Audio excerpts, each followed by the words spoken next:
you're watching Matt the Musketeer, and today I have another catch-up commentary for you. And as you can see in the background, I am on the attacking team on a game of Rush on Sharkey Peninsula. And eventually I do whip out the sniper rifle. Now that is something very rare for myself. I hardly ever get some sniper rifle gameplay for you guys, so I do hope you enjoy the gameplay. Now, of course, this week has been a very exciting week for the gaming world. Eventually, we did get to see the reveal for the new Xbox, entitled the Xbox One, which is a very confusing title, since it is the third Xbox to be released by Microsoft.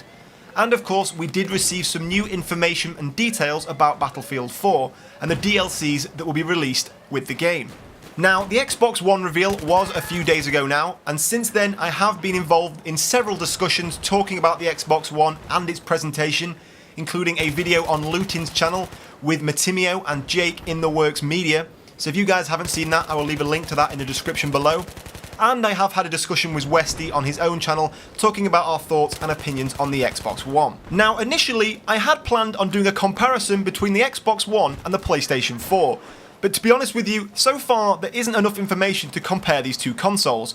At the PlayStation 4 reveal, as a lot of you guys know, we did see a lot of information about the new games, the new features and the hardware of the PlayStation 4. And at the Xbox One reveal, we saw pretty much nothing but the fact that this console will be able to be used as a TV.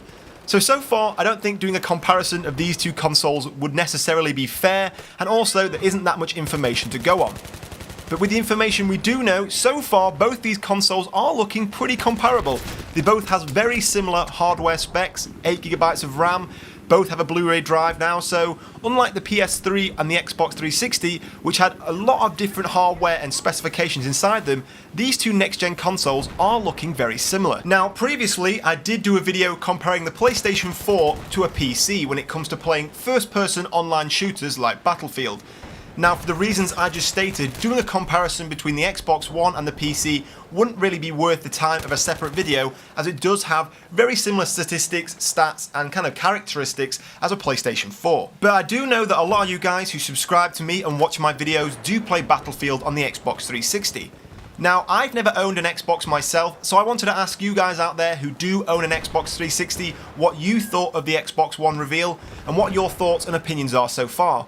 Are you swayed towards the PlayStation 4 now you've seen the Xbox One? Or maybe you like what you've seen so far of the Xbox One and you are planning to stick with the Xbox franchise? Or maybe you're even planning on moving across to PC? Tell me all in the comment section below. Now, since the Xbox reveal, we have been given more information that wasn't initially shown in the Xbox presentation. We now know that the Xbox One will need to be connected to the internet at least once every 24 hours. Now, personally, that's a big factor when deciding on what console to pick. I know a lot of people out there don't even have the internet to play these games on at a fast enough speed, so having to connect once every 24 hours is, it's pretty demanding. To say the internet isn't actually out there at a fast enough speed for the entire world yet as people think it is, so that's quite a demanding feature that's built into the Xbox. We also now know that people who buy pre-owned games will have to buy a pass so they can play the game themselves again, which is almost going to cost as much as the game itself, so they've pretty much killed off pre-owned games for the Xbox One. Now, a few days ago I saw an article on The Guardian, which is a UK-based news outlet, and they were discussing the fact that the PlayStation 4 and the Xbox One are going to have more modern technology in their design and their architecture than up-to-date current PCs. Now, this is a subject that I did talk about in my PlayStation 4 versus PC video, and of course PCs are massively varied depending on the technology you do have inside. But this article was saying that even the most up-to-date current gen PCs won't be up to the same spec as the Xbox One and the PlayStation 4. Now, this really isn't necessarily true. As I spoke about in my PlayStation 4 versus PC video, whilst the new consoles do have very up-to-date technology with things like the 8GB of GDDR5 RAM, which is pretty impressive RAM at quite a high amount actually for a games console, they're not necessarily as up-to-date as a very high-end current PC.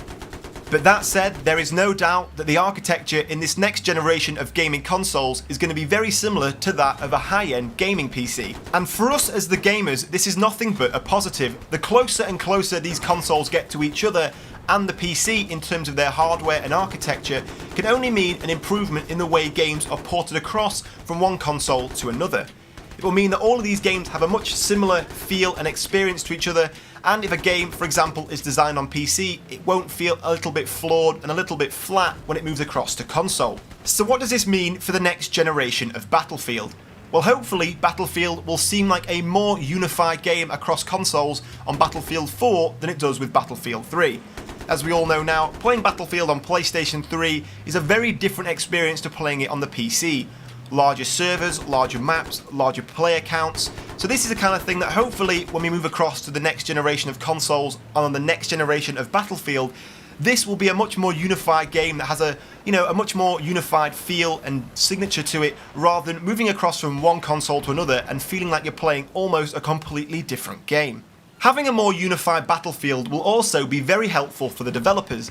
Now with Battlefield 3 we saw issues that only affected the PlayStation 3 and then other issues that only affected the Xbox, and the developers had to individually try and rectify all of these problems. For example, the PlayStation 3 had real problems with the in-game chat when it was first released, and it had some serious input issues with the controls that were eventually rectified in a patch that allowed you to turn off anti-aliasing to try and reduce this input lag.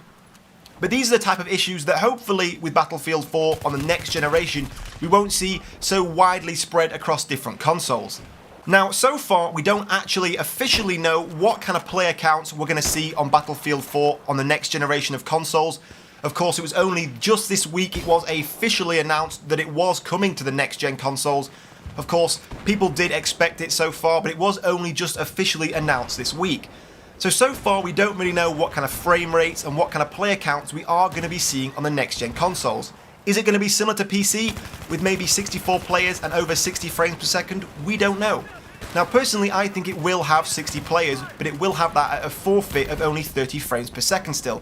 But that's just my opinion, guys. In the comment section below, I want to hear from you.